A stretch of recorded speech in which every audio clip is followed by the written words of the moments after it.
Hey everybody, I'm Aaron Norris. Up this week, U.S. Treasury now calling out the weakest link, former bank execs getting jail time, and a survey shows people still want a piece of the American dream. All up on this week's Real Estate Headline Roundup in 2.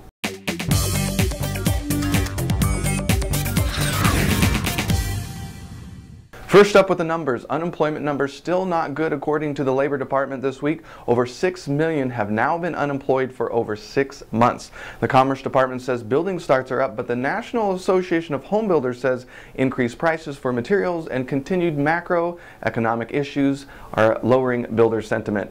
U.S. Treasury released its HAMP report with the addition of calling out the weakest servicers in the bunch, citing B of A, JP Morgan, and Wells need some major improvement. Incentives are actually being withheld until problems are fixed.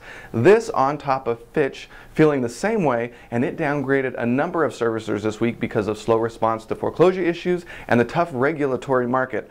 A rough week for servicers. The Federal Housing Finance Agency gives its annual report. The GSEs only lost $28 billion, yeah, with the B as in boy, compared to $93 billion in 2009. And the California Association of Realtors released its numbers this week, saying unsold inventory is same as April at 5.4 months. The median price was down 0.7% to $292,000, and sales were down almost 6% from April. The stock market was an exciting place to be this week. Lots of bad news for housing. Ben Bernanke caused a bit of a slide in the market this week when he said the recovery was not going as hoped, and UCLA released their report this month saying rental demand would increase, single-family homes would see more weakness in the coming years, as would unemployment. They're expecting that to remain high for the next few years in California. Yuck.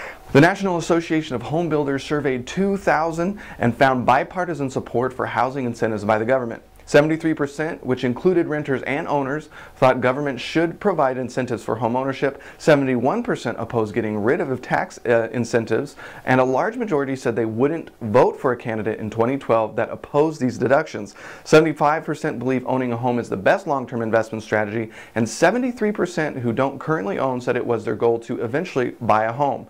Let's see if things change with elections around the corner and tax incentives and QRM legislation on the block. The former treasurer and former president of Taylor, Bean and Whitaker, also known as TBW, were sentenced this week to 72 months in prison and 30 months in prison, respectively, for their roles in more than $2.9 billion in fraud that contributed to the failures of TBW and Colonial Bank. TBW was, of course, one of the largest privately held mortgage lending companies in the United States back in 2009. Both admitted to conspiring with Lee Bentley Farkas, the former chairman of TBW, and others to fraudulently obtain funding for TBW to cover expenses related to operations and servicing payments. So the Justice Department is going after some of these CEOs, and I did not want to skip the story.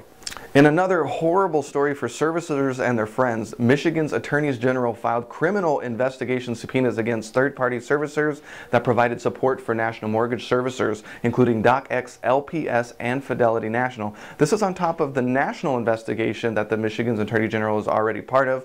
Luckily, there is now a coalition of senators that have formed trying to pressure the feds to cooperate with the national investigation for the 50 state attorneys generals for better coordination between these two lawsuits. It's still a mess and there's no clarity in the market, so we're really hoping that this takes hold. That's it for the news this week. Did we miss any articles? You could always comment on YouTube, Facebook, or our blog where this video will post. Go to thenorrisgroup.com/blog for a ton more news articles. Upcoming on the radio show this week is Mike Shedlock, aka Mish, an investment advisor for Sitka Pacific Capital. Next week we'll be in San Diego at the Northern San Diego Real Estate Investors Association anniversary dinner on June 21st. Then we'll be in Orange County for the OC Investor Lunch meeting on June 24th. And finally, later this month on June 29th, we'll be at Investors Workshops. So for more information on hard money, you can visit our website at thenorrisgroup.com, or interested in placing some money with the Norris Group, you can go to tngtrustdeeds.com. Have a fantastic Friday and weekend, and we'll see you next week.